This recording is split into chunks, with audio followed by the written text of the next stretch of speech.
The views and comments expressed on the following radio program by its hosts and their guests do not necessarily reflect the views of RMCOnAir.com or its affiliates. Listener discretion is advised.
Oh, let it ride a little. That was a little new breakdown. Ladies and gentlemen, welcome to the Zo What Morning Show. You know what it is, Zo What. You know how we do. Another great topic. Listen to this topic. Let me just do this really quickly before. This topic is about marriage. A lot of people, want to know how to make it work. I got a guest here today, and I'm going to introduce him a little bit later, but how to make the wedding last longer than the ceremony. How does that happen? 323-965-1600. But before I get into all my guests and everybody that's participating today, I'm going to do something before I get to my book selection. Billionaire PA is in the building. And he's got something very, very special happening. What is happening, Billionaire? I got to stop everything for Billionaire PA. This guy's Mr. Inspirational. Tell me what's going on, bro. Oh, man. Thank you for having me. First and foremost, man, I really appreciate what you guys are doing over here. But tomorrow, we're going to be releasing the Procter & Gamble documentary on my life. It's going to be on, it's called My Tide is Rising. Wow. No matter what you go through in life, you should rise above all tides and put your passion behind your dream and don't worry about what nobody think about you. It's called My Tide is Rising, sponsored by Procter & Gamble. The YouTube channel is where it is going to be released at. I think it's youtube.com/My Tide is My Rising Tide. I'm sorry. My Rising Tide. And who's narrating this particular thing? It's actually narrated by myself. I narrate the entire documentary. I just give you a reason for why I created the brand. It wasn't just to sell clothes. It was about inspiring you that if you are listening to stand up, man, speak your dreams into existence. And a lot of the dreams that I wrote in my car when I was sleeping 10 years ago, man, are really coming true. Wow. I'm very proud of that. And, the main thing is just to stay focused, continue to execute, and show people that you can't just run your mouth, but success is measured by results. Wow. That's great stuff, man. 323-965-1600. One more time, where can they find your apparel, your website, the whole get down. What's that? Oh man, to find learn anything about the brand, go to wealthymindsclothing.com. But to learn about this documentary that we're releasing, is coming out tomorrow. If you want some pure inspiration, you got to get up and go to www.youtube.com/myrisingtide. There it is, Billionaire PA, man. Appreciate you jumping in today. So now let me get to my book selections, and I'm going to make this really quick because we got a heavy show on deck right now. And trust me, if you want to participate, if you're married, if you're considering getting married, I don't know why you would, but if you're considering it, somebody call me right now at 323-965-1600. If you're in a marriage and it's working and you've got tips, please call us. If you have a successful marriage story, I know they're rare. I know. Call us right now, 323-965-1600. Really quickly, I got books. Newlyweds Instruction Manual. This is an instruction manual, essential information, troubleshooting tips, and advice for the first year of marriage. Great book. And it's one of these novelty books, put together by a whole bunch of people. Check it out. Some people need this because I heard that, staying in a good and a long-lasting relationship is really, there's no manual for it. But apparently somebody thought egotistically enough that they could put one together. Now, if your relationship fails after reading it, it's not my fault. Now, here we go. And I always tell people, when you read a particular subject, always read the polar opposite argument as well, so you can have a balanced perspective. Because most people, what they do is, I'm Christian, I'm only reading Christian books. That's it. So how are you going to defend your argument or your position when you're talking to a Muslim? You don't even understand the relation between Christian, they cousins, cousin beliefs. You don't even know how they connect like that. So this is a book. And this is a tough book right here. And a lot of people don't like to have this conversation, but it's a real conversation. I was dealing with a couple this week. I don't want to put their business out, but dude called me, had me talk to his woman. We sat down. We had a conversation with everybody. Why pro-life? Caring for the unborn and their mothers. Randy Alcorn. Now remember, I promoted another book that talked about pro-choice. Here's the polar opposite question. Educate yourself on both sides of the fence. It's very important that you do that. Very, very, very important. And one of my guests who's coming in next week, and a lot of people don't know, Bobby Glanton is a beast. He co-wrote this book, Let's Go to Work. The Millionaire Chronicles, a 96-year-old's remarkable journey from builder to banker. Leon T. Garr, he's going to be on this show in a couple of weeks. This is co-written by our good friend, Bobby Glanton Smith. So this is real business, right? Real men don't play. Bobby is a cold piece of work. He talked about human currency last week. I loved it. I loved every bit of it. Now, for all those people who enjoy being by themselves, who loathe relationships, who want to be independent in every aspect of their lives without any responsibility to some ball and chain somewhere, here's a great book. Seeking Happily Ever After, Navigating the Ups and Downs of Being Single Without Losing Your Mind, right? And Finding Lasting Love Along the Way. Michelle Cove. This is a good book. A lot of people don't know how to be by themselves, right? How many people you know that just hate being by themselves and are as thirsty as someone who has a tent in the Mojave Desert somewhere waiting for that next savior in the form of relationship? It ain't coming. He ain't coming. Here's a guide to help you get over being single. It's okay. Sometimes being by yourself is pretty fulfilling. Now, another book, because a lot of people have been asking me about this. I did a show on this on the Foxhole a few years ago, and this is a good book to get you started. A lot of people, how can you be in a relationship with somebody in jail? That's a tough relationship. How do you remain faithful? What if he got a 5-year stretch? Wow. How you hold on? Must be some pretty good stuff to hold on for. And how you know he faithful in jail? You know, a lot of people gay for the stay. I'm just saying. I'm just for the stay, and then when I get out, I'm good. No. This is a great book, though. Prisoner of Love, a guide for anyone wanting to cultivate, maintain, and strengthen relationships with loved ones during times of incarceration by T.K. Cyan Brock. She talks about how to do it. Even though on the show, she did tell us that she cheated on the dude while he was down. You know, it's cold. It's a cold situation. Great book. Read it. And again, if there's anybody out there who wants to get a copy of my book, all you have to do is email me. That's all you got to do. My email address is 2319zo1. Zoe doesn't have an E on it. That's Zoe. Zoe is Greek for life. And typically, girls are named Zoe. Zoe is short for Zoser, Z-O-S-E-R. So 2319zo1@gmail.com. This is how you get my book.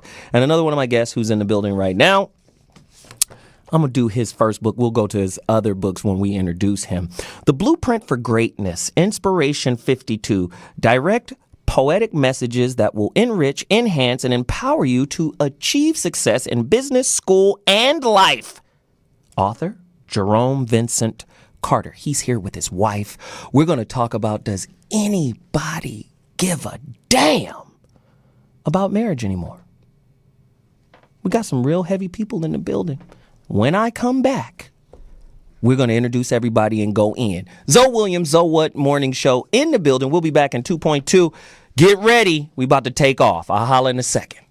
Are you a diabetic? Need some energy? Need to quench your thirst? Try Pitbull Sugar-Free Energy Drink, the only energy drink named suitable for diabetics by the American Diabetic Association. And it's now available with no calories, no carbs, no sugar, and no fat, and a smooth, natural blend of energy, vitamins, and minerals. Need to quench your thirst? Try Pitbull Sugar-Free Energy Drink, the only energy drink named suitable for diabetics by the American Diabetic Association. And it's now available with no calories, no carbs, no sugar, and no fat, and a smooth, natural blend of energy, vitamins, and minerals. Pitbull Sugar-Free Energy Drink is the healthiest, best-tasting energy drink around. For more information and online ordering with free shipping, please visit hiphopbev.com. Remember, Pitbull Sugar-Free Energy Drink, suitable for diabetics, great for everyone.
Does anybody still give a damn about getting or being married? It's a very important topic. Is marriage still relevant?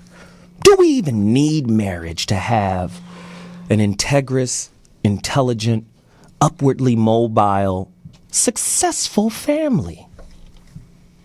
Or are we still in the medieval days of giving birth to bastards? I don't know. Somebody call me, 323-965-1600. I've got guests, but before I get to my guests, let me introduce my co-host. To my immediate left. Who is a bastard that shall never reign. Indeed. You are not included in the line of succession, you bastard. Anyway, Jeff Brown is here with us today. Comedian extraordinaire, actor, the whole get down. How you doing, man? I'm good, brother. I've I've been better. Speaking of marriage, I have a bone to pick with my wife that involves an apology, an explanation, and a do-rag. She owes me a do-rag. Okay. Walk my dog today, or it was my dog by default. And you know the extremely homosexual-looking little pink bone that's on the end of the dog leash? I don't know. That you have the poop bags? The poop bags? I don't, you don't have I don't understand dog etiquette. So. Let me put it this way. Dogs have poop bags. You're supposed to pick up their poop. I say you should just take the bags that come from the store. Just use those. She doesn't. She has the specific bags I have to pick their poop up with. That's empty. She makes you... That's empty. Okay? So I'm out here. I didn't know it was empty. Here the dog does his business. I'm standing here. There's a lady looking out the window who thinks it's us that leaves poop in her grass, and it really isn't. I always pick it up. I have no choice. I have to pick this up. There's nothing. You're, I like to you're bake a great the waves. husband, because I'm going to tell I you like the to truth. bake the waves. I like to bake the waves. Yeah. So I got the do-rag on. Guess what I got to do? What? I take the do-rag off, pick up the poop. Ooh. Yeah. My Let me wife. just say, you're a little too committed, because I'm going to be honest. I'm going to walk away from the crap. You gonna walk away, leave it there? Yes. You gonna leave Yes. it? Yeah. Yes. I can't leave it. I couldn't do it. And I'm going to lie. I'm going to lie about it when I get home. Baby, you can't believe it. You ain't gonna believe what I almost stepped into that. I'm just going to say the dog didn't do anything. Wow. I'm going to have to take him out a little later. Next to Jeff Brown, of course, is none other than legendary deep sea diver, intellectual excavation. No, I'm just kidding. It's none other than Dr. Mark Goulston. Welcome back to the show, Mark. How you doing, brother? Well, I'm glad to be here to bring a little color to the show. Oh, Jesus. How can flour bring color to the cake? Shit. Right? I don't know. That's hilarious. I love to represent the minority here. Thank you. He's a minority. This is great. Awesome. Actually. Now, our special guests. I already talked about his book, right? He's got some other things here, and I brought him here on purpose because I created a title for him, and he immediately stole it. But I like his whole vibe, his whole energy, and I thought it was excellent. You know, I was listening to him, and I said, "Hey, man, you're the marriage architect." He said, "Exactly. That's who I am." Jerome Vincent Carter, along with his wife. Please introduce your wife, Jerome. Thank you, Brother Zoe. Thank you for having me. Jerome Vincent Carter here, and I'm with my wife, Tracy Taylor Carter. Wow. They're going to talk to us about how to build a marriage. Absolutely. And I think it's important, right? Because when I say build a marriage, I'm not talking about the social agreement, the construct. I'm talking about how do you build a relationship that's lasting, that's meaningful, that's purposeful. We also have someone else in the building. Very interesting person here. Jasmine Diaz. She's a celebrity matchmaker at Sean McKenzie Agent, the Sean McKenzie Agency. I almost didn't accept her friendship on Twitter because I was like, Sean McKenzie? Oh, no. You're going to have to talk to my manager. I don't even know who you are. And then I read a little further. It said black matchmaker, celebrity matchmaker. She's awesome. She's in the building, married 11 years. Wow. Thank you. We got what's up. some people here to defend themselves because I'm gonna be on the attack. I'm going to come from the devil's advocate angle. I'm here to destroy marriage. You're here to defend it. Now, Jeff Brown is married. Mm-hmm. Dr. Mark Goulston is married. I'm surrounded by those who are in love's prison. 323-965-1600 is the topical. Is the topic. That's what we're doing. Jasmine Diaz is in the building. We're going to have a great time. So let's get busy into my questions. Y'all think about these questions. And as the listeners are thinking about it, I want you guys to call us. Just because we're married, does that mean you have the right to incentivize our sex life? Wow. I want you to marinate. Good one. You take out the trash, you get a little nookie. Good one. You asking me? Get my car cleaned, little sucky. Wow. Now, if things is not done the way I see, you cut off. Is there a such thing as yogurt box estrangement? Got a great follow. I'm just asking. How can being on this, listen to this, how can being on the same page ideologically while having matched sex drives, how can that drive a couple into a sexless marriage? In other words, you might be on the same page ideologically, i.e., you believe the same beliefs, you got the same whatever, but you got mismatched sex drives.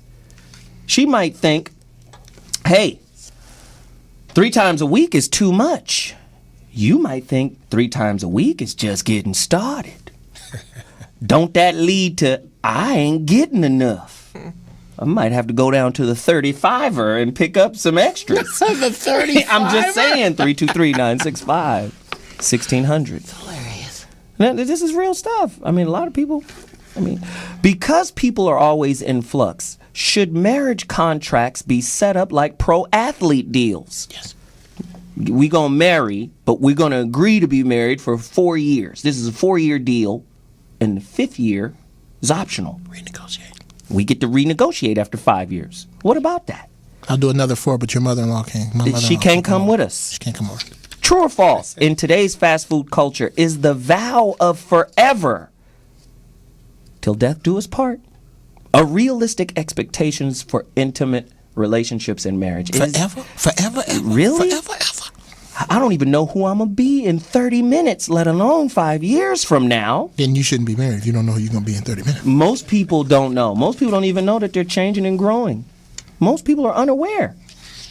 I'm just saying. A little money changes, don't it? Get a little piece of change. Get married while you broke, and then get rich. See what happened. You somebody else. This money done turned you into a whole nother kind of monster. Another dude. Right. You understand? 323-965-1600. Somebody call me and let me know what you think about these questions. Participate, because I have something very... Well, let me do this. Is marriage supposed to be the ultimate and unbreakable relationship treaty, agreement, and contract? Because it deals with love. Is it supposed to be something that is unbreakable, that lasts forever? I'm telling you, this forever thing has got a lot of people on Facebook and Twitter going crazy. How many couples do you know right now whose marriage, listen to this, Jerome, whose marriage was over the night right after the wedding was done? Right after the ceremony. Oh, Jesus. This was the best day of our life. How is it that most people believe that that day is the best day and all the subsequent days seem to get worse and worse and worse? How does that happen? That happened to me. I'm just saying. And here's a great question for everybody on the line, everybody. Who is really marriage material? What does that mean? 323-965-1600. Let's get into the guests. Come on now. Let's go. Jeff Brown? Okay. Can we go back up to Favor Cooter? Yeah, let's go into Cooter Favor. Okay, Favor Cooter. Yeah. That's just what I like to call it. Okay? Call it arrogance. Call it in touch with self, whatever you want. The last thing I want is favor sex. If you want to do me a favor, wash my truck. I want you to want me back. If you don't, let's figure out why you don't want me back. And the whole holding Cooter hostage, that's like owning a wolf and having bloody chickens all around the fence, but you ain't going to feed him nothing. Right. That ain't good. That ain't going to work out well. Right. I mean, isn't that a problem in marriage, Dr. Mark, where a lot of times women incentivize sex or hold sex hostage for maybe chores and duties around the house? Talk to me. Well, what I hope we'll cover is that when you fall in love, love is a verb. It's what you give. But when you get married, it turns into what you get. And that's where it gets all screwed up. Damn it. Here he goes again. This is why we ask him to talk. Slam dunk. And so, because as soon as it changes from what you give to counting on what you get, screws everything up. So the whole idea is how can you keep that giving, that love is a verb, alive? And I can hardly wait to hear from Brother Jerome on that, because I think he's going to have a lot to tell us. From the free throw line, Brother Jerome, take off. Well, he looked like Byron Scott. Put the camera on him. That's one of my friends. I used to get that when I was teaching Byron Scott, so I do appreciate that. Yeah. But I do like what Brother Mark said, that love is a verb. So then you understand that a verb is an action word, Brother Zoe. Mm-hmm. But then you have to understand in marriage, I mean, you got to take it a little bit deeper because there's 4 types of love. So within the marriage relationship, you got to understand the 4 types of love. Go deeper. Number 1 being agape, which is the unconditional love. Number 2 being a phileo love, which is the friendship love, and you can't sleep on that in a marriage relationship. If you're not even friends, that's why you date, that's why you court, so you can become friends, get to know is this going to work out or not? So then you have the phileo love, then you have the stergos love, which is the parental love, which is how you love your kids, and then you have the eros love, which is the romantic love. So when you put all that together, and in the context of a marriage relationship, you got to operate with all four of those. So I know my friend here, Tracy Taylor Carter, who's my best friend, she would never incentivize the sex because she's my friend. You don't do that to a friend. So that's how I'm saying you sleeping on the friendship, and most couples get married and they realize the night of, like one lady who told me, which I put in my book, How to Make Your Marriage Last Longer Than the Wedding, I put in there, her husband told her on the wedding night he made a mistake. Now what kind of foolishness is that? That's the foolish. wedding night. Yeah, that's foolish. So, but when you get to court, you date, you understand that this is my friend. I'm marrying my best friend. I love her because we spent time together before we got married. I know who she is. She won't change in the next 30 minutes.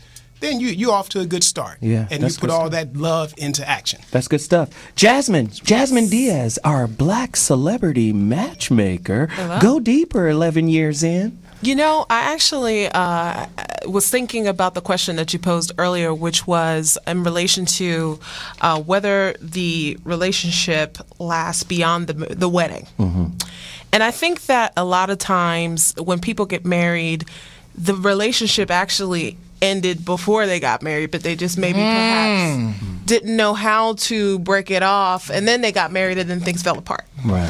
So I think that happens for a lot of people. A lot of people don't know how to have a healthy relationship before they get married, and then they bring all that drama and BS into the relationship, thinking that, okay, once I have the ring, once I get together, it'll just work its way out. But it's much further from the truth. I'm so with you right now. Yeah. So can I interject too? Yes. Exactly what Jasmine is saying, that it was a song, back in the day, what you see is what you get. What you see Is what you get. I said what you see Is what you get. Now, baby. That is the slave version of the record. No, that is the way it went. The best thing yet. Da-da, da-da. And see, I knew I was in the house with that, and so what you see is what you get, and it was Jasmine was saying is that some people try and ignore that and try and pretend it's not happening, or they're not really like that, or I can change them. And so, my wife and I, we're huge proponents of premarital counseling. So you just don't jump into marriage. You get counseling, you get education, so you know what you're doing. So this thing can be successful. And not only couples counseling, but individual counseling as well. Individual counseling as well. And that's why, on our website, marriageoverwedding.com, we just teach all those things. We talk about those things, and it's just a place for couples to go to learn how to stay married. Right. Because it's a beautiful thing. So let me add on to the conversation. You, Jasmine Diaz, beautiful lady, married 11 years. She's serving 11 years right now. Wife whisperer. The wife whisperer, right? You the wife whisperer. Let me just say. Let me just say. Anybody here see the movie Life of Pi? Yes. I got the bootleg. I ain't watched it. Gotta watch it. Most people are married to the tiger, Richard Parker. And this is what I mean by that. The little boy was enamored by the tiger, not knowing that the tiger really didn't care about him. And his father told him, what you're seeing coming back from the tiger is your own reflection. You think the tiger cares like you care. Most people are with a person like that, and I'm starting to call these people Richard Parker. Exactly. Right? Because they're a beast. They're there for their own purpose, their own selfish reasons, their own fulfillment of their own personal agendas. They think, I can go to this relationship because it'll heal me of my hurts. I can go to this relationship because I can get something out of this person. I can find some security that I've never found in my life before. They're there to really ravage whatever love resources you have. They are a tiger that is looking to devour. They are Richard Parker. They ain't brought no meat. And what was so beautiful about the film is when he finally made it to shore, Richard Parker hopped out of the boat and walked and didn't look back. And he said, it broke my heart because this tiger, this ferocious animal, kept me alive. But I thought we'd been through everything together. I thought he would at least look back and acknowledge me because I saved his He said he broke my heart because he never looked back. He didn't say goodbye. That's deep. You understand? And then the guy goes on to say, life in itself is a series of letting go. Very powerful film. Yeah, that's true. And I believe that most people are married to Richard Parker. Selfish, greedy, I'm here for my own purpose type people. And if you disagree, somebody call me right now at 323-965-1600. Does being married mean that our commitment to each other and this relationship won't ever change? Ever, ever, ever. And I think there's one of those weaknesses that we get in trouble with. 323-965-1600. We got Brendan on the line. Line 1, Brendan. Let's go deep. Yeah, how you doing? What up, man? Good. Yeah, I do believe that everybody is kind of like Mr. Parker because I feel that some people don't know how to take time in their marriage to find each other and be open with each other. A lot of people still have that shield as when they were single to where, you know, you don't have to express yourself. And you have to understand, too, in a marriage that I think that sometimes you have to, you have to, let your shield down and open up to your partner because it's not a stranger. It's someone that you planned on being with, for the rest of your life. After the kids are gone and everything is said and done and you completed what you set yourself out for, it's just going to be you and your partner. Wow. Hey, Brendan, I want to thank you, man, for that call. I appreciate it. Thank you for reaching out. Listen, I think Jerome touched on it, too. You got to marry your friend. My last relationship, I thought she was my friend, but she was Richard Parker. Mm-hmm. Wow. I got a question for Jasmine. Go deeper. Go for it. 'Cause I really thought about what you said, that often you have a relationship and then it's not going well, but you have all this momentum towards the marriage, and then instead of fixing it, you stay stuck in it until then it all goes away. Do you think that sometimes what happens is early in a relationship, we men want to feel idolized and adored, and then what happens is our fiance starts to get focused on planning the wedding. And often men feel like we're kind of on the outside watching this thing happen. And so instead of us being the center of all that adoration, idolation, what we feel is, I think I just had a bait and switch here. I think what happened is I'm just a means to her building this home, which I'm supposed to support, her having all these kids, which I'm supposed to support. And I think what happens is the man, because we're a little bit sort of self-centered and babies underneath, we feel like something's happened, so we tend to withdraw, get a little pouty. We're not that enthusiastic. When she says, "What do you think about this for the wedding?" The best we can say is, "It's okay. It's okay." Yeah. And I think what happens is that initial thing is never repaired. And so it's something that I see, because I've seen couples over the years, is often what happens is the man stops choosing her and feels like it's more of a responsibility. Yeah. And the woman feels unchosen, but she focuses on building the home, and they never repair, where did our love go? Yeah. Do you think there's any truth to that? I think there's a little bit of truth to that, and I also Just think a little that, bit. I You think challenging the doc? And here's I'm why. just, Here's why I say a little. I think that yes, there are times when women get a little too focused on building the wedding and all of the fancy stuff that comes with marriage, and they lose focus on the relationship. But I also think that both parties do it, both men and women. It may not be that the man is focused on planning a wedding, because most men really don't care about the way they just want to show up. You know what? I got to interrupt here. Some of them I got to don't wanna interrupt. show up. Listen, I got to interrupt here, because here's the 900-pound elephant in the room. Most men, now I'm just going to tell the truth, we don't want to do it. It's the end of our lives, and it's the beginning of yours. Well, you get a new name. How many times our bachelor party is Bon Voyage? Yeah. Peace out. Okay. See, it's almost like we're getting sent to jail. Okay. And then here she goes. I have a new man you to alley-oop control and rule. Go in, Jeff Brown, please. Just take the response with the ring.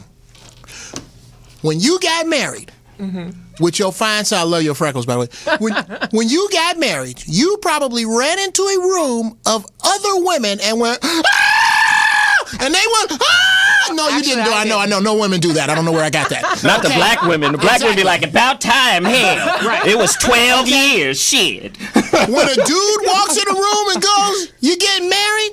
There's a collective. Yeah. Brother. Yeah. Well, see you on the other side, pal. Yeah, we here for you. We're here for you. Because in American marriage, let's just be honest, the man, socially and financially, has the most to lose. Yeah. Guys don't go, yay, I'm getting a divorce. Let me back you up. Do you know why divorce is so expensive? Because it's worth it. That's why. That's Wow. the way guys look at it. Wow. When you see a dude that's got No. $300 million go, you know what? Here's 150.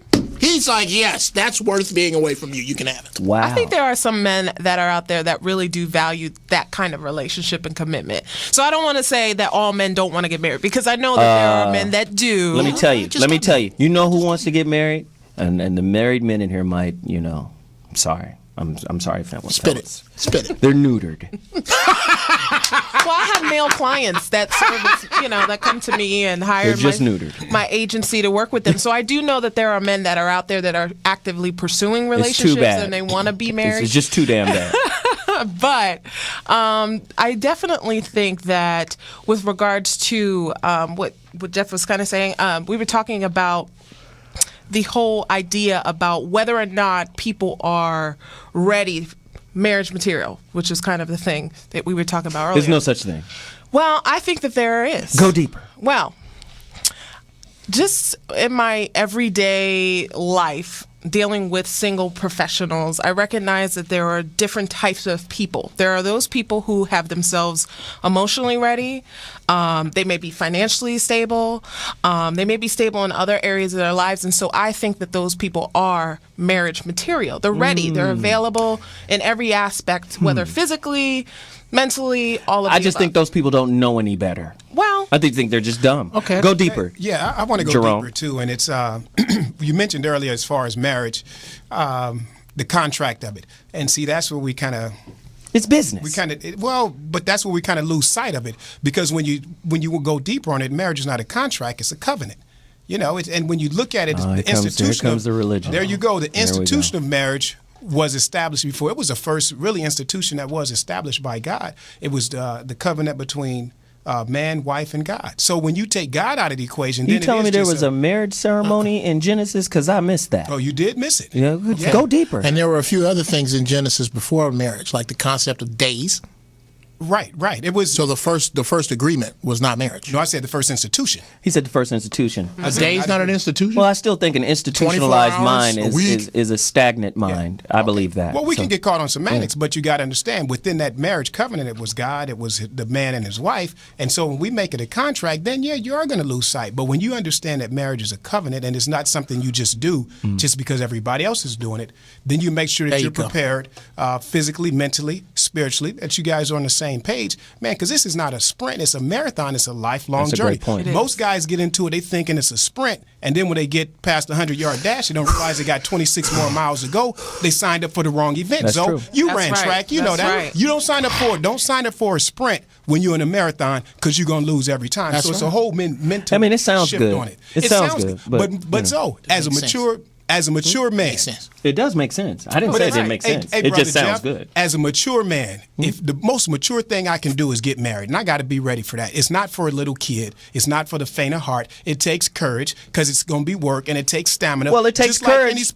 any sport that we play, dude. You had to be ready. But at the same time, be ready to play and win the game. I'm not going to lose this game of marriage, because I've never been a quitter and I've never been a loser. I'm making sure I'm prepared to get into it to win. Right. And I'm making And sure I- that my mate, and I my agree with teammate that. is on the same page with me. I agree with that. However, like I said, to me, that's just platitudes. That's just When does it cliches. become- when And does let it me give become you an real, example. Brother Let me Zoe? give When you does an it become example. Let me real, give you an Brother Zoe? example. A lot of people don't look very deep into what they're doing. They just look at it from a belief perspective. Got you. This is in alignment with my belief, but they don't go deeper than their belief. They don't even challenge their belief. Yeah, there's right? that. Your belief system can also be abbreviated down to BS. Nobody ever gets to the point to find out when their belief system is BSing them. And here's a perfect example. Relationships are about two dominant hormones: testosterone, oxytocin. Right? Now, at the end of the day, studies have shown people that are in prolonged relationships, oxytocin levels go up. Right? But guess what you need, the woman and the man, for a strong sex drive? Guess what you need? You need testosterone. Testosterone drops in married men because there's no chase. There's no urgency. I got her. She's mine.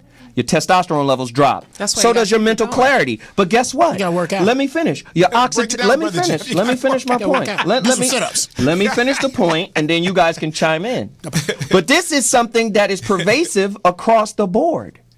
First off, lowered testosterone levels, yeah, you can work out. Lowered testosterone levels also lead to cheating because that's where men find a testosterone spike. The testosterone levels even drop in women. So what you'll now have is a companionate relationship developing that's losing the intimacy because even women need testosterone for sex drive. This is why statistically, Jeff? just You know listen. I'm on it, Brother Jeff. I want you guys to participate. I'm setting you up. Just be a little patient. I'm with you. I'm with you. This is why statistically in America, there are over 40 million sexless marriages. Yeah, you bonded, but you lost that spark. You lost that intimate spark because you guys are too damn close. How about that? Go in, Jeff Brown. With regard to the spark, I agree that it's gone. But Your I don't- shit is new though, right? I don't think it. No, I've been with my girl for 4 years before we got married. That's still new. Go Okay. ahead. Well, everything is the earth is basically new. It's a matter of perspective. With regard to spark, Y'all don't think he funny? I do. spark. We agree that the spark is gone. You say that it is lost. I say that it was not cultivated. Okay. Break it down, Brother Jeff. Break it down to me. I don't have to cultivate a damn thing with a girl I find across from me because I don't know nothing about that heifer. She out here looking as good as she trying to look, sounding as good as she trying to sound. In order for me to stay attractive and attracted to my wife is work. There's a word I like to use. I can't use today. Yes. But if you want your mate to screw only you have a responsibility to stay screwable. Now, Yes. with regard to that, when I look at my wife, I don't just take to bed the fact that she find my chick bad. Not just the fact that she is fine. She is my best friend. We are extremely close, but we go out of our way because of other relationships we have been in to look at the relationship as an entity outside of us, like a plant that we must both water and feed. True. And if Right. either one of us doesn't do that, this plant will die. Right. Dr. Mark Goulston. This is a slight tangent, but hopefully will be relevant. That's fine. We need whiteness right now. Whitey Lock speaks. Whitey thank you. Lock speaks. There's a saying out in the business world: is your success is often determined by what you say no to. And I'm thinking about relationships. Here's an exercise of a relationship you should say no to, and I'd be interested, Jasmine, what you think about this, and Jeremy, what you think. I think if you are in a relationship and it starts to feel bad, it doesn't feel right, I think if you ask the other person two questions, do you notice the relationship kind of feels different, sort of in a negative way? Hopefully they'll say yes. And here's the killer question. What do you think is your contribution to it going that way? Because I think once you turn the corner into victimhood, it is dead. Oh yeah. Damn! And what you really want is two people who will say, I think I contributed to like this. This is what my expectation was, blah, blah, blah, blah, blah. I can't deal with disappointment. I don't know what it is. But as soon as people turn the corner and they are victims, I think it's a non-starter. And What do you think that about is coming from the white reverend of the Church of Accountability. Yeah. Right. That's how they teach in that white church. But ask yourself a question. How often in America, whether you have a married couple or not, how often do you find accountable people there? And see, that's I love what Mark said, because accountability is huge. But then also what Jeff said, you got to cultivate the relationship. Let me break it down for us personally, because we wrote our book, How to Make Your Marriage Last Longer Than a Wedding, because we've been married 26 years, and we've cultivated our relationship for 26 years. Right. Okay. We have our date night. We take our quarterly getaways where we leave the kids, and she and I, we just go get together, go hang out, get us a hotel, whether it's across the street.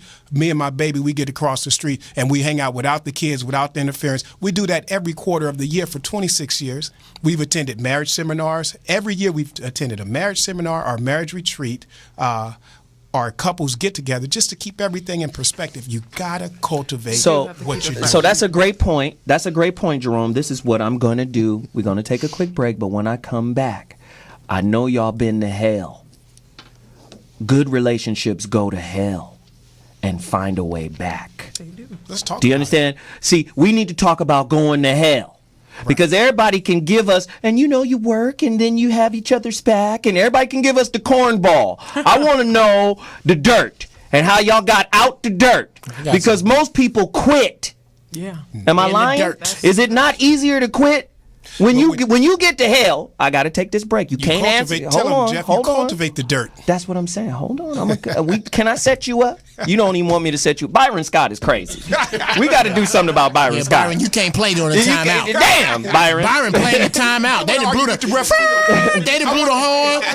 It's halftime. When we come back, callers, I'm coming to the callers because Byron Scott he's wayward. He's wayward. Yeah. We'll be back at 2.2.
Ladies and gentlemen, Hello, you.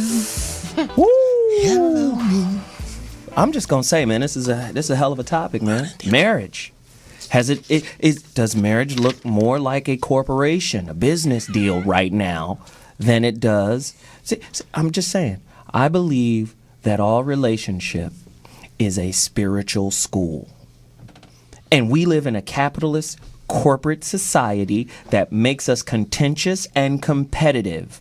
So when we enter a business deal like marriage. It's always business that precedes the spiritual stuff. The spiritual stuff seems to be more subtle, right? Like I said, most people don't look deep into that dance between oxytocin and testosterone, and then they wonder, why is the spark gone? Why is the intimacy gone? I mean, we can't sit here and say, oh, marriage is great, marriage is great. No, it's not. We're close to 60% divorce rate. That means something. Most marriages in America end in the second year. That's the highest number of divorce happens in the second year. Then we look at the currency level, money. Well, if you got a little bit more money, your marriage lasts a little longer. Why? Because leisure. You got time to pay for stuff and vacation and hang and chill and bond. But as you bond, you get more familiar with who you don't like. Let's just, am I lying? 323-965-1600. Somebody call me right now and let me know. That's the importance of time apart. Most people ain't trying to get that. Let's go to the callers. Jesus. Soul Wonder. You're back. Yes. Talk to us, Soul Wonder. What's up? Yes, sir. What's going on, Brother Zoe? I'm chilling, man. Cousin Jeff. What's up, Soul Wonder? Yes, sir. Dr. Goldston and the other guests. I have been married. I've been with my wife now going on 10 years. My daughter's about to be 9. It's about to be 10. And I love her to death and everything. But as far as like our sex life, it's nowhere near like it used to be. And it's due to certain things. We got 4 daughters we're raising. My wife has a full-time job. I have a part-time job and school, and I do music. You know, we got all these things going on. So it's all the stuff I agree with y'all saying, but there's other factors too, like health. I have diabetes, which causes, connects as ED, right? Exactly. How you eating? How you eating, bruh? Yeah, well, go. I'm getting better. There you go. And I bet your diabetes get better. Are you a vegan? A vegetarian? I was about to say, go raw. Go raw. I don't mean go raw in your wife, even though you have the right to do so. But I'm saying go raw food. Raw food. That's food your problem. wise. How often do you exercise? I mean, what's your exercise been over the last 10 years since you've been married? Normally, my problem is the eating, but normally I'm a gym rat. I go to the gym 3-4 times a day, and I play basketball 3-4 times a week. That ain't gonna help if you got a gravy IV with you. You're gonna die faster messing around like that. That ain't gonna help if you got a biscuit on the ball. Ever since these ED problems, and they put me on, and then Viagra don't work for me, so I've been making a more conscious effort to do that. You know, but my point is that, you know, it's got these other factors. Money is also factors. Soul Wonder. Soul Wonder, yes, can I cut you off for 1 second and ask you a question? Yes, sir. Now that you've, publicly let us know that you're not fulfilling your wife sexually, does she... Hold on, pimp. No, I'm finna throw him under the bus here. Just let me do it. Go ahead. Now that you've revealed that, does she get a pass to go get fulfilled somewhere else? Go deeper. No. If I get she give me a pass, and she ain't doing that. So hell to the no. And guess what? As long as my tongue works, I'm good. No, some women need an insert of man meat. Yes, and what you gonna do with your pass? You can't mess around no pass. So Wonder. So Wonder, stop eating pork. Leave chitlins alone. Leave ham alone. Right. Drink alkaline water. Get you some bee pollen and royal jelly, and your dang will be so hard a cat can't scratch it. Now I'm trying to. I tell you what does work for me is the stuff called Vigor. No. See, he's trying to medicate the problem. So Wonder, I'm going to say it again. The whole purpose of this show this morning, the whole purpose we are here is possibly to save your life and increase your days. That's how God gets down. I'm going to tell you again, you are responsible for it. Your soul is responsible for these words, Soul Wonder. Leave pork alone. Yeah. Leave red meat alone. Stop drinking soda. Get you some bee pollen, some royal jelly, some alkaline water, and some exercise, and your ding-dang will be so hard a cat can't scratch it. Right. And stop bathing in chili. Yeah, you can't take chili baths, bro. Take a chili bath. That's it. They don't want to hear about no pills and who gave you what that might work. This work, pills and bad diet. So Wonder, we got to roll right now. Thanks for the call. Charlie, you're on the line. Talk to me, man. What's going on, Zoe, man, everybody? I was just calling about what you were saying earlier about relationships. I just think that communication is the key in any relationship, and also you got to be man or woman enough to accept constructive criticism to make your relationship a lot better. Wow. Most people can't do that. That is a great point. Caller, thank you for the call. I appreciate it. If your partner was unable to perform any sexual acts with you, could you remain faithful and celibate until they came back around to granite status? 323-965-1600. Somebody call us right now and let us know. Music Man, line 4, you're on. Let's go. Hey, how you doing, Zoe? What's happening, man? Hey, this is the Music Man 82 representing Indianapolis, Indiana by way of Detroit. Naptown. Hey, what's up, man? Hey, shout out to Jeff Brown and kudos to the married couples. You are an example to me, being a young man who's not married yet. Thank and you, I brother. applaud you. Thank you. Also, shout out to Mark Golston. I just wanted to touch on a few subjects. I'm not married, but this is the thing I wanted to touch on. The way to a happy man, to me, is through the 4 S's, which is sex, sandwiches, sports, and sleep. There we go. Yeah. If a man don't get that, he will not do chores for you. Men is through physicalness. A good man, if a woman is not holding the cooter hostage, he will do any chore you want him to do. I have a question. What about the man's responsibility to the woman? Because I'm hearing a lot of... Go deeper, Jasmine. I believe that a man is supposed to take care of his woman and take just care discussing... take care of the house. Oh, go ahead. Yeah, let Jasmine talk. You've made Give your Freckles question. the floor. Go on, Freckles, Music say it. Man. Go in, Jasmine. Well, I think it's interesting that, the callers that are calling in are kind of giving their perspective from the male's point of view. Amen. And that women should be doing X, Y, Z for men. But what about the man? How about his participation in the relationship? Because it is a two-way street. Mm-hmm. I'm not married to myself. I'm married to another man. Now, I have been married for 11 years. I got married at 20. Mm-hmm. And I tried that. being young and marrying someone so young, you learn a lot about communication. You learn about growth in a relationship. You know a little bit more about what each person needs as you go through the journey together. And I think that as you're working with someone and you're married to someone for a long time, like these two, you get to understand a little bit more about what it takes for each person to have what they need in order to sustain the relationship. So I can say that I want all these things for my husband, or I can give all these things to my man, but he also needs to give me my needs. Like what? Like, for example, I like to be appreciated by not just word. I prefer action. I want to be taken out, and my husband is a really great guy with that. We spend our weekends and we go away. We're actually out every month doing what it takes. So as a woman, that's something that's really important to me. And it's not necessarily what you guys are doing. Right. It's who you're doing it with, right? That you're doing something as well. Yeah. And putting in the work, and I understand that, each man may feel like, well, I want sex. I want you to care about sports. I want you to care about all these things that I care about, but also you need to know what your woman, what matters to her. Right. Even if it's superficial and frivolous. Go in, Mark. Yeah. Yes. Another tangent. Hope it's relevant.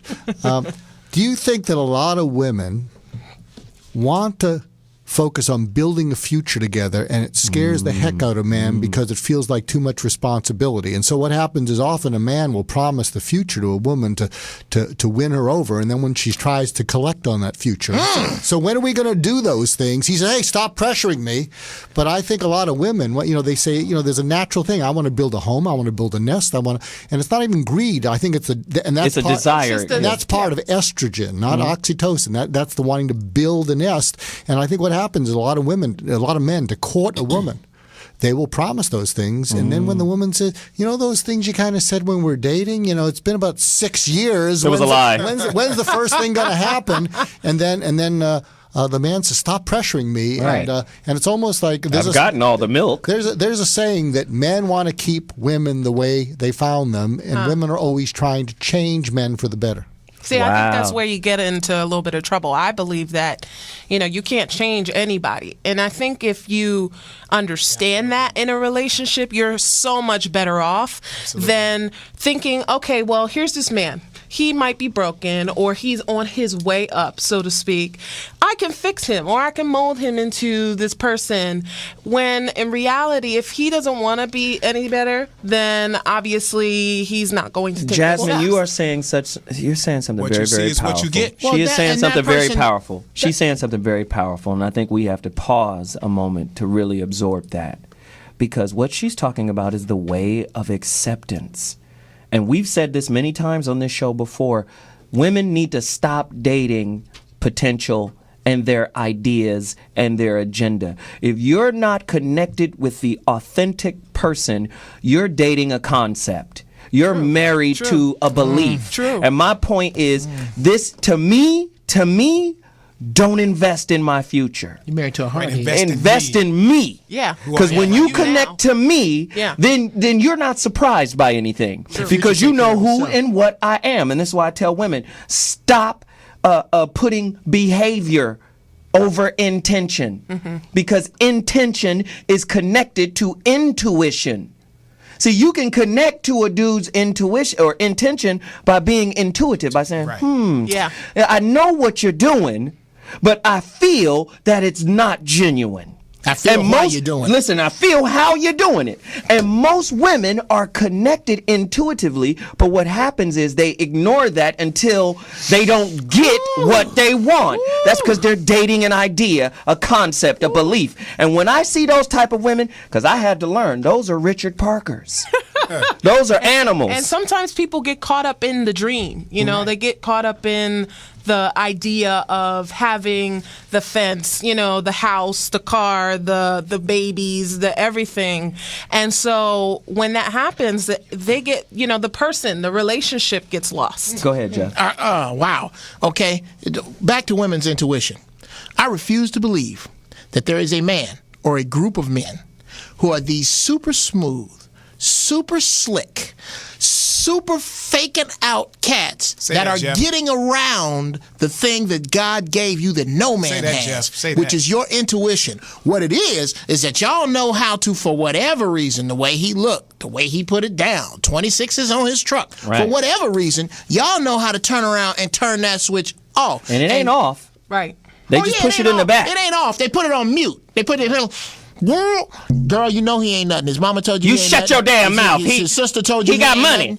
And now all of a sudden he ain't nothing until he riding around with other girls in your car. Right. And I dispute that every time when I hear girls talk about I got 2 babies with this dude before I figure out what he wasn't. No, you didn't. You knew what he was. You knew. You knew Jeff, what he we was. sang the song earlier. What you see is what you get. I'm a firm believer that there are no surprises. I tell my wife all the time. I mean, we're pretty unique, my wife and I. I mean, I met her in. Can we hear from her, Byron? Yeah. We No, can. You see that other hand? Hand, you don't see it. That's the pimp hand. He got the pimp hand. Jesus. I promoted a husband and wife team. He just dominated the whole get down. That's how they been together that long. Jesus. Happens that way. Jerome Stacey, is where the are you? talker in our relationship. I'm more of the, I'm more of the brains as far as, That's what's up. Giving him insight and so forth. We work together. Okay? Wow. We work together. I got one there. No, you know what's so beautiful about her energy? We talk about this on the show. And I always tell women, you are the power source. And I do the battery metaphor. You're the power source. Okay? And let me finish, Doc, and then I'll come to you. You like to cut people off, and I don't appreciate it. You wrote a book about listening. No, Jesus. Just Jesus. It's not right. No, but I always tell people, I give this metaphor, and I talk about how in the battery, all of the energy, all of the power is on the feminine negative side. When they say negative, they really mean neutral, right? That's where all the power is. The masculine side of the battery directs the energy. And all that says is, Where there's a great man with a great woman behind him, her belief in him manifests the ideas. He could get with a bunch of other men and it won't happen because we're too busy competing with each other and nobody's the leader because I'm the leader. Woman comes in and supports through belief. And she's the type of, just trust me, the right one.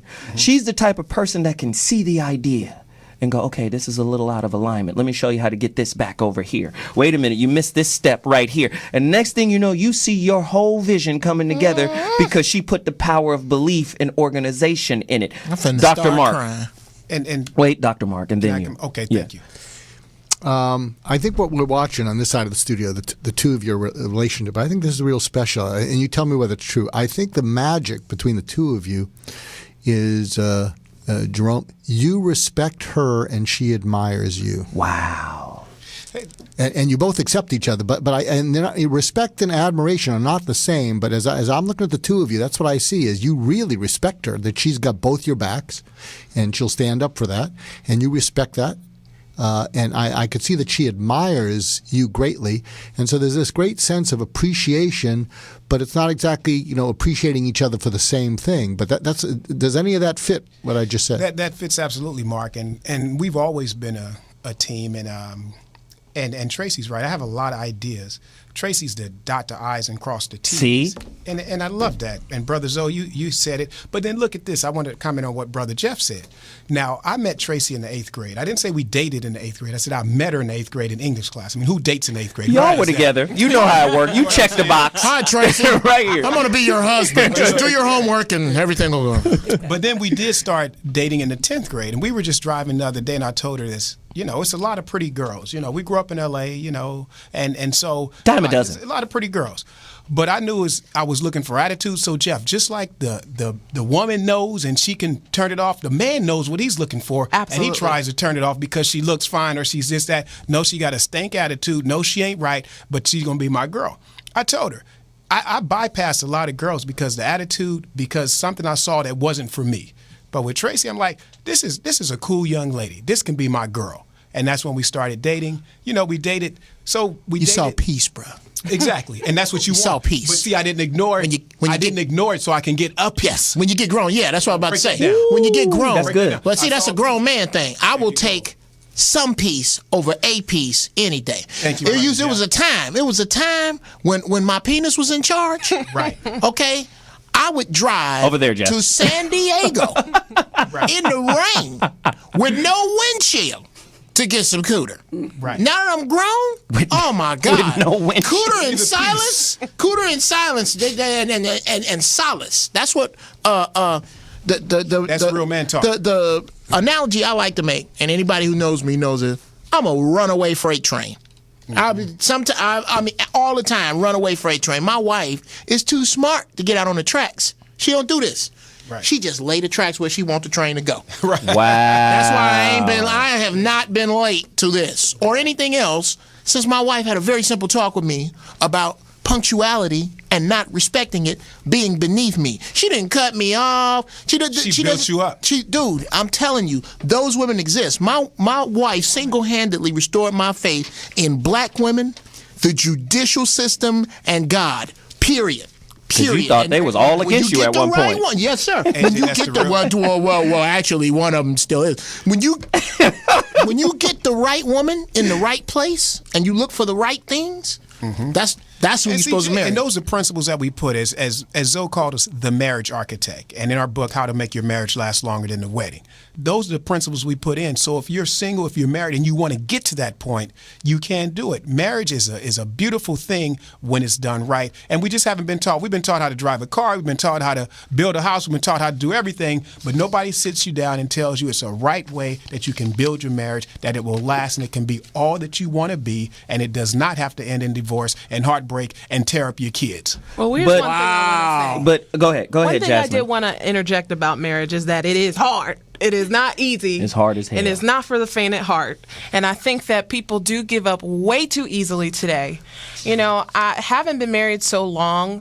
10, I can't. 11 years. That's 11 years. I mean, for somebody young, I think that's pretty damn great. But I think that today, we live in a society where giving up is pretty much the norm.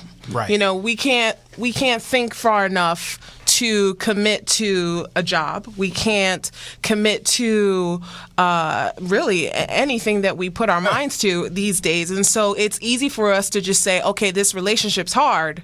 Let me just walk away. And I want everybody to chime in on this. Jeff, Jerome, Doc, Jasmine. We want Tracy Stacey, to chime in Tracy. first. Tracy. I want No, everybody to Tracy chime in gonna on this chime in because first. this is very, very, very important for me to get this message out. Because when you say hard, let's go into hard. Is hard conflict? Is hard difficulty? Is it fighting? Is it all of the things? Is it enmity between the couple? Whatever the challenge is, what is hard? And from my understanding, where there's true love, love is the elephant for Hannibal to get over the mountain. Do you understand? Love is Hannibal's elephant, and that mountain is the challenge, and that's the difficulty of relationship. My question is, how do we get through that? And for me, and for me, and I'm gonna give it to the doc, then Tracy. For me, I think that is the hallmark of a great relationship, one that is resilient, one that has the resources to pull back into some intangible love fountain where you can go, oh no, we got this love, and this is what we're going to use as provisions to get us through this challenge. Doc, how do we do it? You know, I think what's the hardest thing, and sorry if this is going to sound like psychobabble, but I'm kind of a psychology type. I think, what happens is we perceive something to be something, and then we believe it, and then we act. And the toughest thing is to stop yourself after you perceive and say, might I be wrong? In fact, over the years when I've seen people, individuals and or couples together, I'll say, I give you a choice. I can give you a really ugly diagnosis, like bipolar, tripolar, unipolar, whatever, personality disorder. I can give you all that stuff, and you'll be in treatment for years. Or maybe you're just wrong. What's your choice? Maybe you're just wrong. Everyone's wrong, And what it is I think what's tough is that when we perceive the world to be a certain way, we suddenly believe it, and then we act on it. Something that like a self-fulfilling prophecy. Yeah, something that Einstein said. He said the most important decision you can ever make in life is when you're young and you decide whether the world is friendly or unfriendly. Right. For you or against you, Jasmine? Well, I think that what's really important is understanding how people grow in a relationship and recognizing that as you grow, that together you have to make adjustments to the relationship. I mean, how you start isn't necessarily how you'll likely end. So that progress is a really important thing, the communication and constantly talking to each other, but also checking yourself.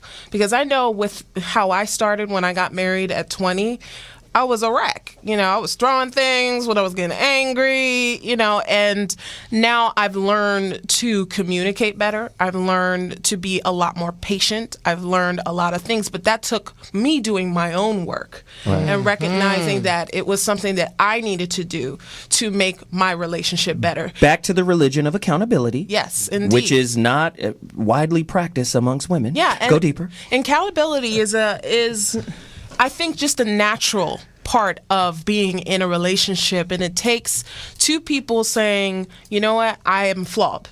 There are things about me that are not perfect, and there are things about me that I need to work on to make me a better mate. And that takes time, and it takes a lot of honesty to get there. Wow.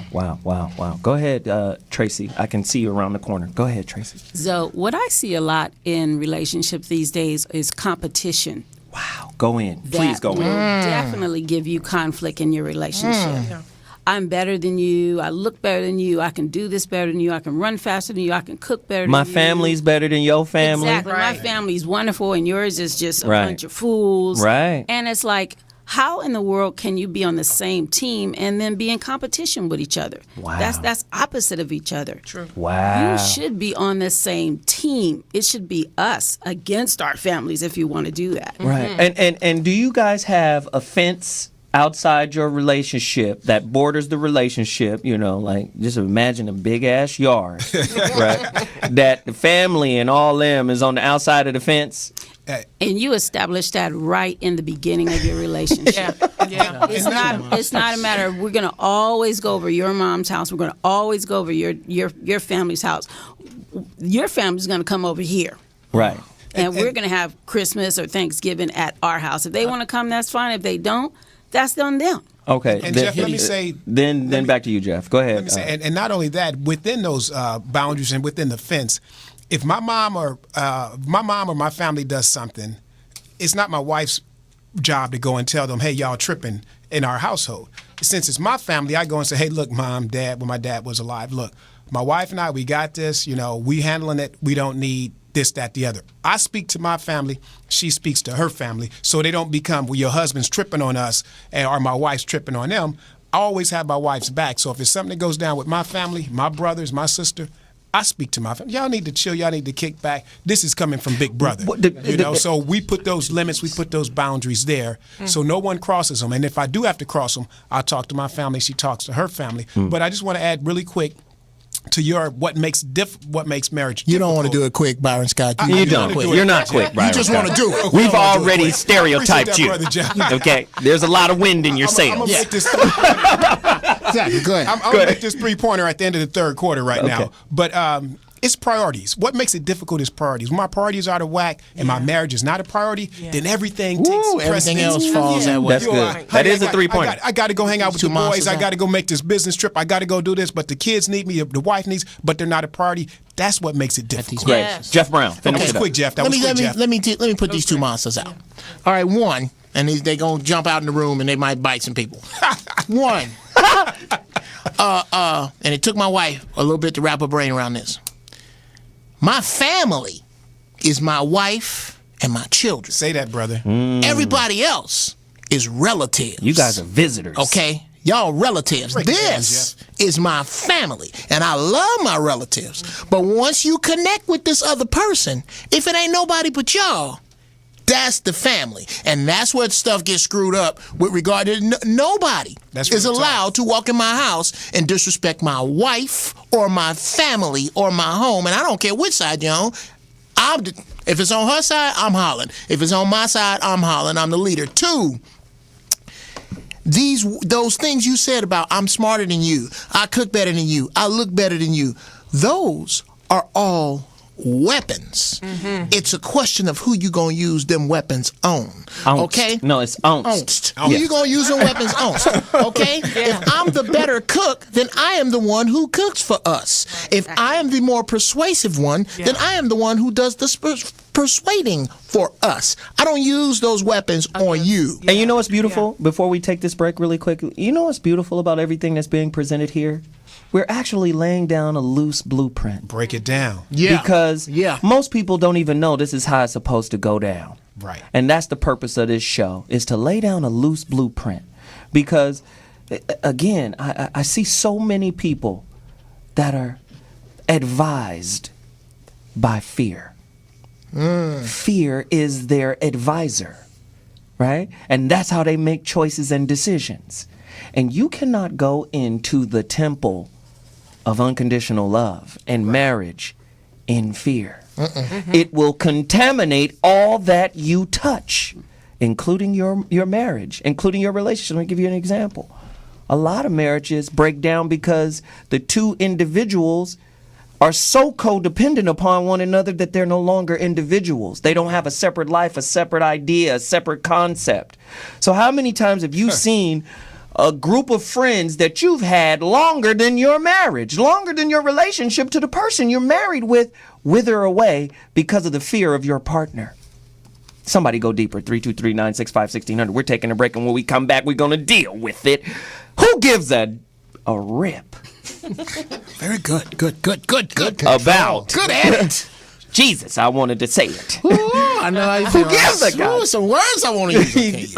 About marriage anymore. We'll be back. 323-965-1600. So what?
How many friendships have you lost since you got married? Somebody call me right now, 323-965-1600, huh? How many friendships? Let me just say this. Anybody familiar with the term, well, I'll just say it and then tell you what the term is. Elephant trainers, right? Mm-hmm. Anybody familiar? Hey, have you seen any videos on elephant trainers? I seen the one where the Indian dude gets stomped. Yeah. Yeah, it's awesome, right? It's beautiful. I love seeing animals stomp human beings. I love it when the animals win. Oh, my God. Animals always win in the end. The animal attack and then the animal win. Oh, I love that. Yeah, we have a white tiger named Jupiter. He's so sweet. Exactly. And next thing you know, Jupiter has your neck in his mouth. Well, it's not Jupiter's fault. Jupiter's being a tiger. Yeah, right? But the reason why I bring that up is because the relationship between the elephant trainer and the elephant mirrors human relationships. Oh, watch out now. The Sanskrit word for elephant trainer is mahut, right? It means one of great measure. Yeah. And what happens is, with these elephant trainers, typically it's a little boy, and he's assigned an elephant as a baby. So him and the elephant grow together. 3 types of elephant trainers, right? One of the elephant trainers, or three styles, as they say. There's 3 styles, right? The word is Rejhawan. That elephant trainer uses love to raise the elephant. And those relationships typically are peaceful and codependent. No one's closer to the elephant than the mahut, right? And if he's raising that elephant with love, called Rejhawan, he's good. The other style is, and these are strange words, so follow me, Yuktaman. Yuktaman. That one is ingenuity. I'm going to outsmart the elephant. That's how I'm going to train the elephant. And here's the other one. And ask yourself in your relationship, which one of these are you, mahut? I'm just saying. Then the final one is, the term is balwan, and that is training the elephant through strength and cruelty. I'm going to put my hood in your... Now, what happens is, how many I had, my ex-girlfriend said this to me, and it really set me off in my mind. Oh, he's being trained. She was talking to her aunt. Ooh. Wow. You're not my mahut. Do you understand that? Like, do you feel what I'm saying? Mm-hmm. Oh, I'm not the elephant here. You're not my trainer. You follow? And a lot of times women are trying to cultivate and train their man. This is why we have a bridezilla kind of culture. I just saw a picture of a woman who had a life-size wedding cake of herself. This is the culture we live in. Yeah. I always talk about this guy, Joseph Campbell, right?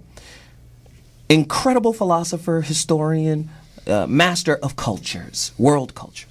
He said, you are not married to somebody through the ceremony. The word ceremony comes from the word symbol. And if you don't have what the symbol symbolizes, you've got nothing. Mm-hmm. We live in a culture that aggrandizes the symbol and then produces competitive, cruel, mean Richard Parkers that are mahuts. I'm trying to train you. I'm trying to cultivate you. Right? Trying to neck foot you. Let me upgrade you. Well, if you're not a guru, a sage, some type of mystical person that has 1 foot here in the real world and 1 foot here in the spiritual world that can take us there, you're not going to be able to upgrade a guy like me. I just got to be real. Right. If you taking pictures of your fingernails and posting them on Instagram, yeah.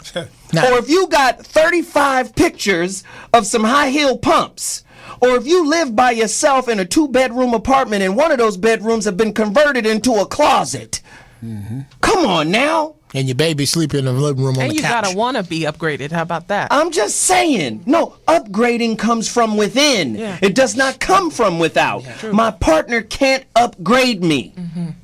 And I'm tired of this culture that we live in, man. How are we going to merge in the spiritual school of marriage when we are self-unaware? When we're unaccountable, when we sit around blaming people, victimhood culture dominates the society. You're at fault, not me. I didn't contribute anything to why this broke down. You don't know what you lost. That's where we live. How can we even enjoy marriage? And I'm just proud to have, Jamal and Tracy here, 26 years. I'm proud to have Jasmine here. You know what I'm saying? You called me 11 Jamal, years. so you can call her. No, I'm Jerome. You're Jerome. you call her Yasmin. So Yeah, I guess. You call me Jamal. But I'm just saying, I try to do shows that are going to put people in a space to where they rethink what they believe. Your beliefs are the root cause of the failure of your relationships. That's just the bottom line. The root word of believe is belie. It means to give the lie away as a gift. How many people are lying to themselves, trying to make their relationship happen when they're not in alignment with the desires they're broadcasting outward? And I agree with you, Zoe. I mean, I'm in addition to a poet and all that other kind of stuff, I write quotes, and one of my quotes is "Living Truth." But then also, if you tell a lie long enough, you will start to believe it. So you have to be careful about living in truth. But that's why on our website, marriageoverwedding.com, you can also follow us on Facebook, like us, marriageoverwedding.com, or follow us on Twitter, marriageoverwed, WED, on Twitter. But we talk about these things, and the marriage architect, the blueprint. Is there a way that you can actually do it? And I've been taught that it's hard to go somewhere to take somebody where you haven't been. So you got a lot of people talking about it, but nobody living it. So that's what makes us so unique and so special is we're actually living it. We're practicing it every day. And so we can show people how to get there. It's just like when we play ball as men, we understand that. You had to have somebody who was better than you teaching you so you could get better. You had to play up. So we understand that. So if someone's trying to tell you how to be married and stay married and they've never been married, then I don't agree with that. No, I'm saying you can't receive instruction from them, but I'm saying it's a whole lot better when you have somebody who's been there where you're trying to go. True. That's all I'm saying. I'm not saying you can't receive from them, but you need someone. It's a lot. It's much more helpful when you have somebody taking you where you're trying to go. Yes, and I agree with that. I'm just playing with you. Go ahead, Jeff Brown. Here's a little rule of thumb. If you have a woman, because generally women do this, if you have a woman who is vying for, insisting upon a wedding ceremony that costs more than 15% of the both of y'all's gross annual income, run fast. Don't go back to your house. Don't go back to your belongings. Enter the witness protection program. Stay away from her. She is poison. That makes no sense at all. And then again, you bring up a great point. A lot of times the wedding ceremony is, imagine it this way. You got a gang of people in your family that have failed at marriage. Right. Yeah. That have failed at long-term meaningful relationships. They are failures right? at happiness. And they become your advisors on how to do it. Right? So now, just like the proud dad who's watching his son in the 10th grade at the state championship, I'm living vicariously through him. Right. I'm like, oh, damn, look at that. There goes my boy. He doing it like I would have. I didn't do it like that. But he doing it. Yeah. Right? And you got family members who are cheering from a space of hurt. Who want to see you succeed, but only know the way of hurt and unforgiveness, and now they're your advisors. Right. And they're molding your path. In their pain.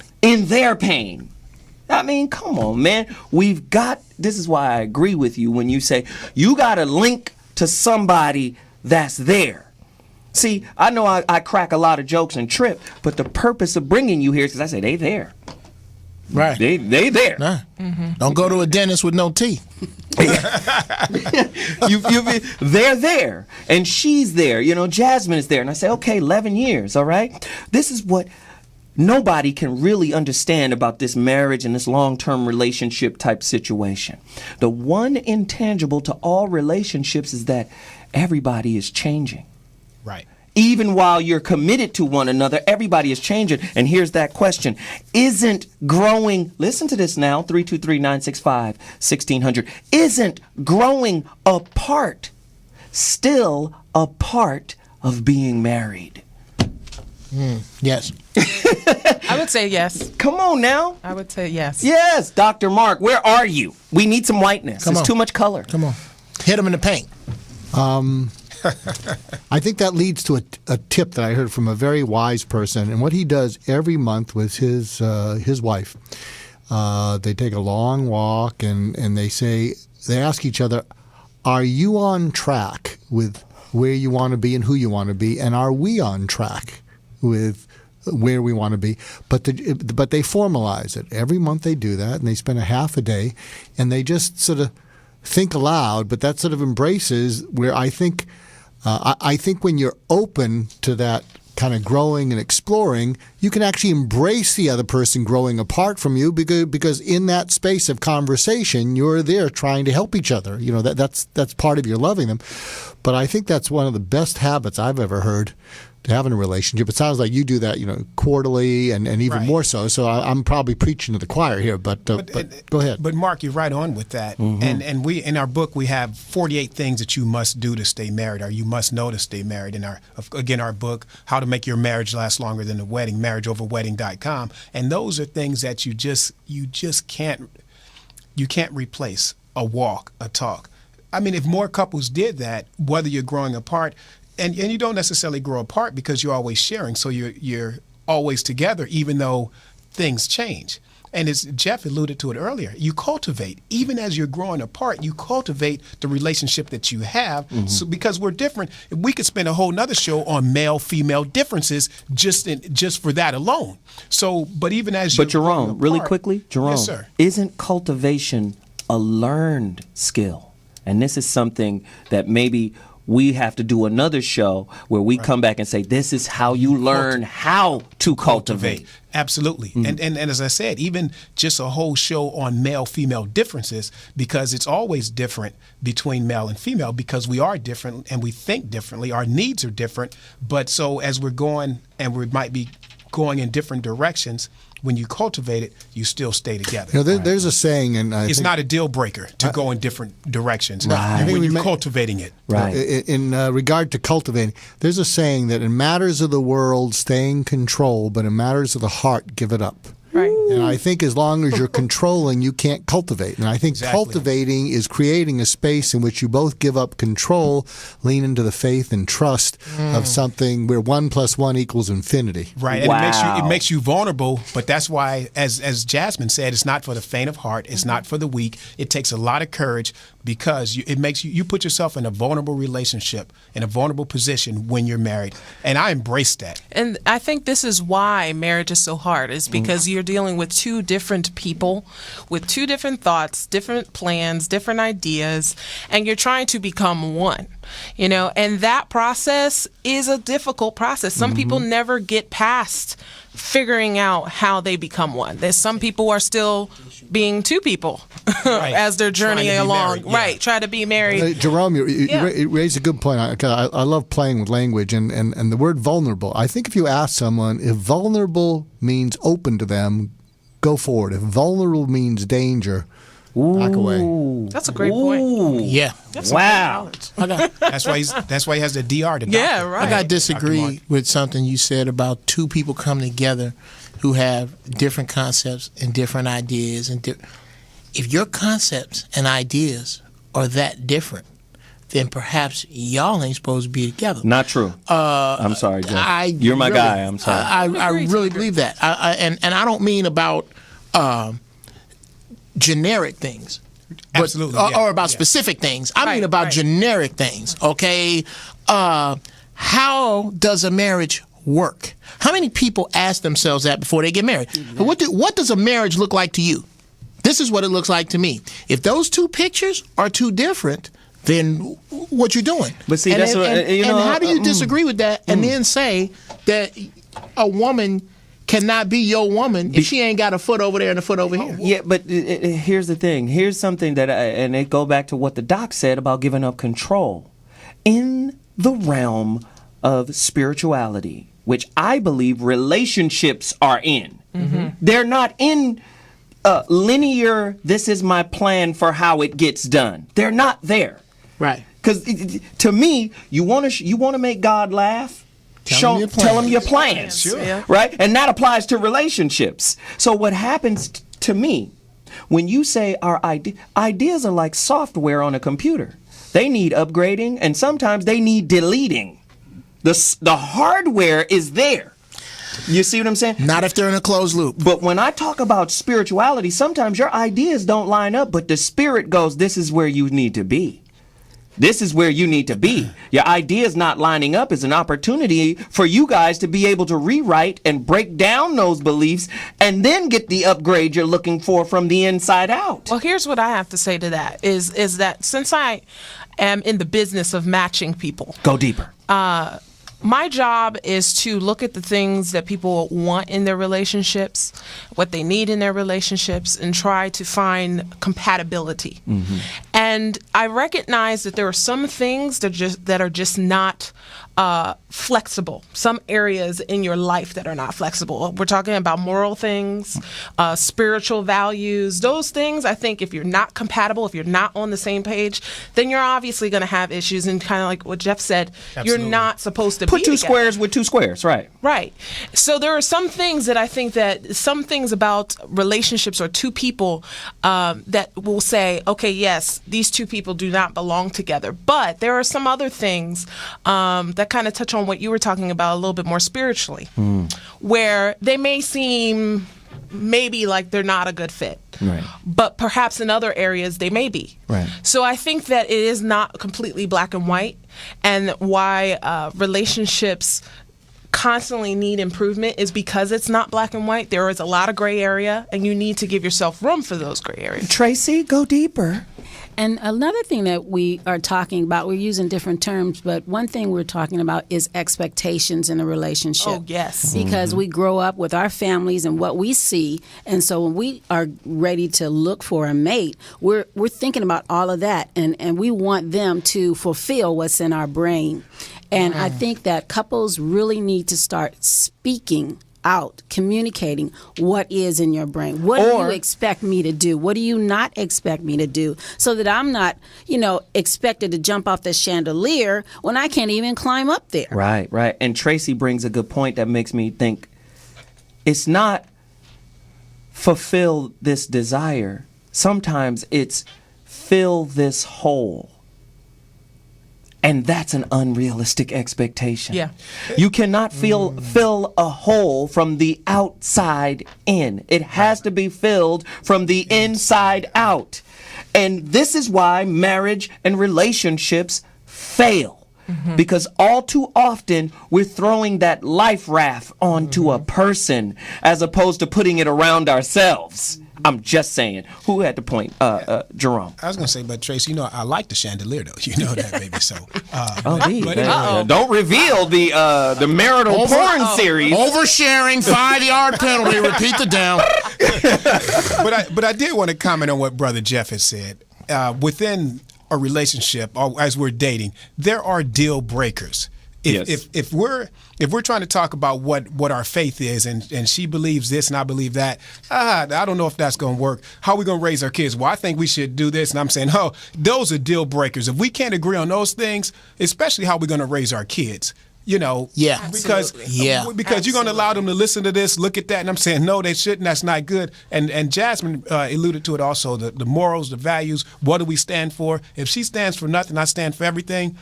We're not. That's not going to work. Right. And that's a great point. However, that only represents a facet in the diamond of life.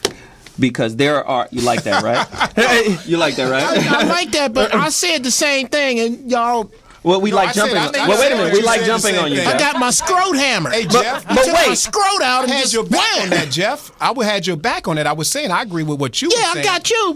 But I like jumping on you, Jeff. It's all right. Okay, but that's your boy, though. Right. Let me just say this, though.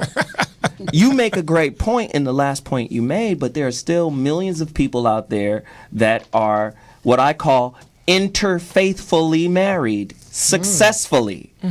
A Jewish guy, a Jewish wife, and a Muslim husband, or a Christian and a Muslim, or a Buddhist and a Hindu. There are still people that are interfaithfully married and happy. My thing is, and research backs me on this, most relationships that are successful have flexible beliefs. Yeah. Whenever you get into a concretized, immovable kind of belief system, that's when you get challenged the most, because life is always in flux. People are always in flux. And if you're holding on to the reflex of memory called tradition or knowledge, guess what happens? When life changes, you fight the change. One of my favorite philosophers, Krishnamurti, said, where there is measurement, there can be no love. Because we're always trying to size it up. We're always trying to say this is what it's supposed to be within this framework. Where you have to concentrate, you can't love. It's supposed to be natural. It's supposed to be magical all the time. But it isn't, because there's that inner judge, that inner criticizer, that isn't right. And, I need this, and me, mine, mo. No. No more me, mine, mo. Yeah. No more. No, mo. That's why Go I ahead, think it's Jasmine. important to, if you don't find that spark, if you don't have that chemistry, if you're not feeling that love, it's just not worth getting married. Right. I think you should walk away. I recently. So can we agree that marriage is prison for 98% of the people that do it? Yes. No, because they haven't been taught how to do it. I would agree. But just because they haven't been taught, ignorance is no excuse of the law. Right. The bottom line is it prison for most people? Yes. Because they haven't applied the knowledge to do it right. For most people, I would agree that it is prison. Is it prison for everyone? No. Well, we're not talking in absolutes. Yeah. We're saying for most people. Okay. I did say some but all, some but not all. Okay, wait. Okay, marriage. Look at marriage like fire. Okay, I can heat my house with it. I can make a burger with it, or I can burn down the city, or I can give myself third-degree burns. And most people, I'll give you that, more than 90, a bunch of folk are self-arsonists. Just setting crap on fire, setting their relationship on fire, their house on fire, women destroying their house with their tongue, men destroying their house with being overbearing. Yeah, all of that's happening. But to say that the knife is bad because people use the knife bad is what you say when you say that marriage is bad because people do it wrong. Break it down, Right. Jeff. But again, love is about that which is new. Do you know the difference between making and creating? Yes. When you make something, you use ingredients that are already here. When you create something, you bring something that has never existed into existence into that moment. Most people are still trying to make. My grandmother did it this way. My parents did it this way. Or my parents didn't do it this way, so I'm going to do the opposite. We're makers. We're fashioners. Again, when you're locked into tradition, you're locked into the past. And not everything about the past is good, and it doesn't work. What we're trying to do is recapture that moment we got when we first met her. Right. Right? And now we're makers. What I want somebody to understand. Don't let it go. You don't let it go. But what I'm saying is, in not letting it go, you still have to be committed and connected to that original moment and not in control of it. Absolutely. Does that not make sense? Yes, it does. Ah, Jesus. That makes a lot of sense. It's just the it's fluid. It's fluid. The point is fluid, and the concept that tradition is always bad. Some of tradition work. It's some traditions in my house that work. Yep. Ass whoopings work. They work. That's why I use them. Not according to Adam Carolla. Well, Adam Carolla is wrong, and if he come at my kids, I'm whoop his ass. Now, that's why the black community is in trouble right now. Exactly. That's what they say. We always like to fight. No, we got away from fighting. We got away from fighting. There's too many of us that got a little bit and think that little bit is a lot. There are certain things about tradition that make sense. Now, to bring it all, to not separate the meat from the bone, that's jacked up. Here's a perfect example of how sometimes tradition is bad. Husband. The word husband comes from the word house bond. Right? He was like a foreman for the feudal landlord who controlled or took care of the family. From the Latin word famulus, which, listen to what this word family comes from, famulus. You know what it means? It means a household of slaves. When we start going back to the tradition of things and not understanding where things... Listen, I was talking to this one lady who is this guide for me. She was this spiritual guide. And she was like, what is your password for the Facebook? I want to go on and, look at some of your things. And I want to come in and like rearrange some things. I said, okay, my password is I'm pissed off. Right? And she said, hey. She said, wait a minute. No, the energy you're putting out there is not good. That's your password? I'm pissed off? Well, guess what? We got to start challenging some of the beliefs by going back and seeing what they really meant. Famulus, a household of slaves that's ran by the foreman, who's the house bond, who is the husband. So when I tell a Renaissance woman of today who's highly educated, right, who's making money, who's independently wealthy, why would you want a traditional man? He's going to be butthurt that you make more money than him. His butt is going to be raw. Always cracks. Right? He's going to be challenged if he has old beliefs that don't work for the new Renaissance woman. Somebody talk to me about this. That's a really great point that you're making, actually, because I have clients that have the same mentality that they want someone who is traditional, that they want the traditional things, but they themselves have evolved. They're not, an old Southern woman in the South somewhere just waiting hand and foot for a man. They're upcoming in 2013 people. Right. And so, they have this mentality that, having a particular type of mate, those mentality, I think, today, and I'm kind of losing my train of thought, but today, things are a little bit different, and people are different as we have grown. And I think that it's important to recognize that in relationships today, that people are people, and the expectations, like Tracy mentioned, that is a killer. Right. And it gets back to competing. Like you said, the man is not making as much money as the woman. Oh my gosh, that shouldn't even be an issue in your relationship from the beginning. Right. You are the one that I love. You are the one that we're going to build this home with. And I'm not in competition with you. And if you go in competing, you're going to definitely lose. And Doc, well, Jeff Brown has a point. You He's said just something itching. I can't. It's killing me. She said, "What did you just say?" I need you to repeat what the thing you just said. She said she lost her train of thought. She don't even remember. I don't even remember. No, but I was talking about expectations. Really, the ultimate I got it now. I have evolved only so far. I have not evolved to the point that I can fly yet. I think that's coming. I have not evolved to the ability to breathe underwater, because there are certain things that go, okay? Certain things go. What goes with my masculinity is that my woman's word, while very influential on me, very important to me, is here. My word is final. In my home, my word is somebody got to be the boss. I'm a caveman. It's a club. Honestly, there's a club right by my door.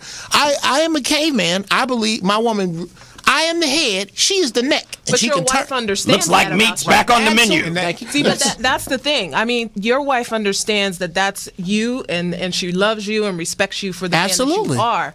But if she didn't, then you two would be incompatible. We wouldn't be here. We wouldn't be here. And Jeff, So let me do this really can I- quickly. Let me do Tried this that really already. quickly. Hold on, Okay. Jerome. Hold on 1 second. Okay, I got I you, want to brother. go back to the doc real quick. Doc, for people who want to get married, for people who want to have a better understanding of marriage, what are 3 tips or 2 tips you would give to them that, okay, you need to think about these things before you consider marriage? What direction would you point them in? The 2 tips. I'm gonna give everybody that too. I've been listening to a lot of this, and Which is beautiful, for the first time. I have a mentor who says, if you want to have the best communication possible, be more interested than interesting. Be more fascinated than fascinating. And I think what happens is early on in relationships, we're very interested in each other, and then it seems to get warped, and one person is in the seat of having to be the interesting one, and the other person kind of defers to them, and then there's a gap that builds where you don't want to hurt the person's feeling who needs to be interesting all the time. And I think that's a real challenge, especially, for all of us. I don't know if that's testosterone driven, but there's a real, desire, especially in a lot of men, is I want to be interesting. And I think if you can go into conversations, and again, this is a talk show. We're not going to listen to be very quiet here. But if you can go into conversations and say to yourself, try to be a little more fascinated than fascinating. Try to be a little more interested than interesting. And I think it changes the whole way in which you relate. I mentioned something earlier also about, I think every month, if you can just ask each other, are we on track? Are we not on track? Right. I think a real good thing, sometimes when I ask audiences and I say that one of the keys to peace of mind in a relationship is forgiveness. And what's interesting is if you're someone who needs to forgive people, you're a much poorer relationship material than someone who asks for forgiveness. Because you're holding it away. There's entitlement. Go deeper, Doc. Jesus. So I think every month, I think if you could ask yourself, what is something that I need to apologize for and ask forgiveness for? I think an unsolicited apology is so rare. But when you apologize, do something about it. I don't know if Jeff said to his wife, you're right. I'm being kind of arrogant about being late all the time and thinking I'm better than other people, and I'm going to change that. So he's changed. Arrogant, He's changed You're it for very the show. arrogant. So no, I still think I'm better than other people. I'm just on time. I'm done. There was something else you said about, which is why you have to watch who you're around. Okay, when you say go into conversations trying to be more interested, well, doesn't that depend on who the hell you talking to? You got that's when you say I have a mentor named Warren Bennis. He's a big leadership guy at a USC, and he has this wonderful phrase that says, boredom occurs when I fail to make the other person interesting. Okay, well then, yeah, I'm not good at that. I need somebody. No, you go from boredom to irritable. No, and let's just be real. Let's just keep it real. 98% of marriages across America, across the world even, boredom is the companion of most of the partners because people aren't interesting, because people don't even know who they are. They won't even take responsibility for who they are. Something else that's a good thing to do is to be a first-class noticer. I got that from my mentor. And a couple months ago, I was at the dinner table, and I wasn't involved in the conversation. My wife and my kids were talking, and it would be rude if I looked at my iPhone. So I'm there, and instead of feeling irritable, I just notice them. I notice the way my wife and children talk to each other. I noticed kind of their facial expressions. I noticed the way one of my kids was holding a fork that seemed odd. And what was interesting is I didn't say anything. And at the end of the dinner, my wife came up and said, "This was one of our best dinners." Wow. And I think part of it is because I was noticing without judgment, and it just calmed me down. Wow, that's a great point. So let me do this. We're at the end of the show. I mean, we don't ever have enough time to really go deeper. Again, I told you all before the show I was going to play devil's advocate, and it's important that I do that because this is how we get the information to come out. This is how we get your experiences out. And a lot of people will look at me and say you're not an advocate for marriage, but I believe that marriage is the championship ring of relationships. But I also believe that it's a spiritual ring. It's not the ring on your finger. I believe it's bigger than religion. I believe it's bigger than culture.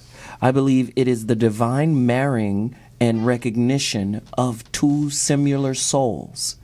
And my point is, if you don't have that recognition, if you don't have that connection, and it's not even a connection because connection implies disconnecting. Right? It's more of a union. It's more about communion with one another.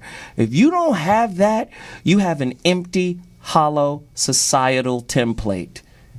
That's what I believe. So let me do this.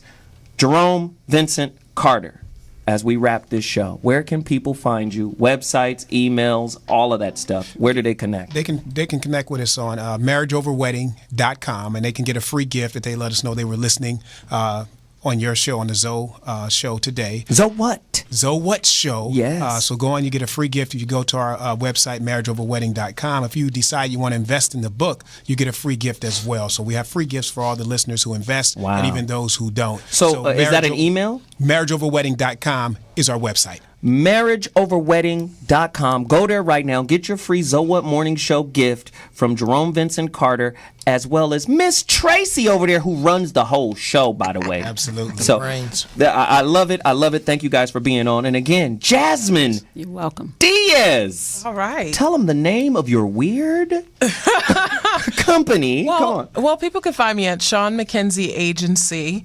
And since we were on the topic of marriage, I think it's important to get yourself right before you get married. So you can pick up my new book called Dating Like a Superhero on Amazon.com. It's a guide. Is Wonder Woman single?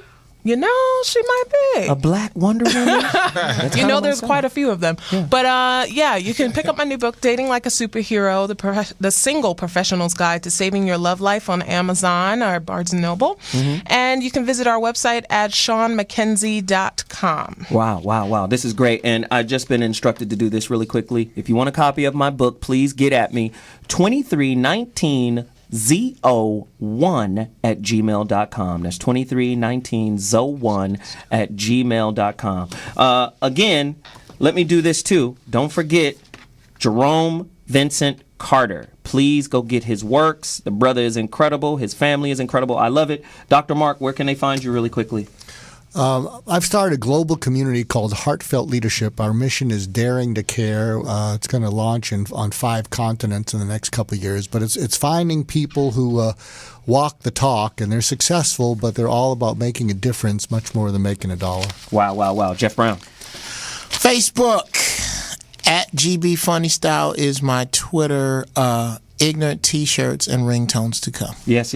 Billionaire PA tomorrow, right? Yeah, My Tide is Rising tomorrow. YouTube.com/My Rising Tide. Go there, speak your dreams into existence. You'll see the documentary on my life. Awesome show. The show is designed to keep you talking. The conversation is not over. It's just begun. If you're not talking with us, then we've wasted our time and yours. Continue to talk. Connect with me at Zoe Williams Twitter. I'll holler at you next week. Deuces, Zoe What out.